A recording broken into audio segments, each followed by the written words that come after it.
جوه المدرسة ابني هيقول لك هيبقوا بيلعبوا كورة. كورة هو من الحاجات المهمة اللي احنا محتاجين لأولادنا إن هم يبقوا بيلعبوا فيها كورة ويتمرنوا فيها كورة. طب ابني مش معجب بالكورة، ابني عايز حاجة تانية غير الكورة. هنا اللي احنا محتاجين ان احنا نتوقف فيها شوية.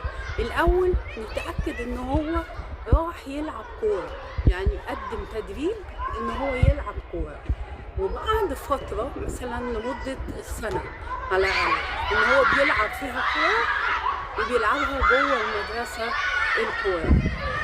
بعد كده هو بنشوف لو هو مش بيلعب كورة، هنا نحتاج ان احنا نسأله تحب تعمل ايه؟ في كتير قوي بيلعبوا بالتكنولوجي، في كتير قوي بيلعبوا بالكمبيوتر.